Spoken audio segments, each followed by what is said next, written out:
accusato di stupro Howard Rubin, finanziere vicino a Soros.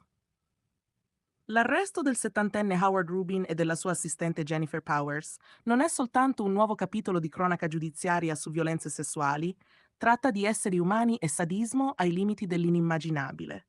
È anche uno squarcio aperto su un mondo in cui l'elite finanziaria, il lusso estremo e i rapporti con figure già compromesse come Jeffrey Epstein si intrecciano in un mosaico inquietante di abusi e connivenze. Rubin, oggi accusato di violenza sessuale, traffico sessuale e trasporto interstatale a fini di prostituzione, reati che potrebbero portarlo all'ergastolo, non era un outsider del capitalismo americano. Al contrario, la sua carriera lo aveva portato ai vertici di Wall Street, da Merrill Lynch a Bear Stearns, fino a Soros Fund Management, la società di investimenti fondata da George Soros, dove aveva gestito miliardi di dollari. È qui che l'immagine dell'uomo di successo si incrina. Da anni circolavano voci su pratiche sessuali violente, confermate da cause civili presentate nel 2017 e da una condanna per traffico di esseri umani nel 2022, con una multa di quasi 4 milioni di dollari. Eppure Rubin continuava indisturbato. Protetto forse dalla rete di relazioni costruita in decenni di frequentazioni nelle stanze più potenti della finanza e dell'alta società newyorkese. Secondo l'inchiesta della Procura di Brooklyn, Rubin aveva trasformato un attico della Metropolitan Tower, affittato a $18.000 al mese, in un vero e proprio campo di tortura. Una stanza insonorizzata, dipinta di rosso, ribattezzata The Dungeon, attrezzata con catene, croci, serrature e perfino cavi elettrici per infliggere scosse.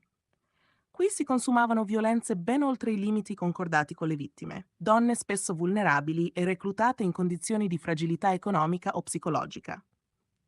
A organizzare ogni dettaglio era la sua assistente Jennifer Powers, 45enne, che prenotava voli, gestiva gli spostamenti, faceva firmare contratti di riservatezza con penali fino a $500.000 e garantiva che le ragazze arrivassero all'appartamento. Una macchina efficiente che funzionava come un ingranaggio di precisione. Alle vittime veniva imposta una parola di sicurezza, ma venivano spesso imbavagliate, private così della possibilità di fermare l'incubo. Una di loro, raccontano le carte, avrebbe ingerito dosi massicce di Valium pur di sopportare le torture. I messaggi sequestrati tra Rubin e la sua assistente restituiscono la brutalità del personaggio. Dobbiamo farla piangere. Non mi importa se urla, scriveva lui. Non importa se urla, sarà divertente. In altre conversazioni parlava dell'uso di scosse elettriche sui genitali o della necessità di sedare una donna per realizzare la fantasia sessuale di uno stupro. Per alimentare questa rete di violenze, Rubin avrebbe speso oltre $1 milione.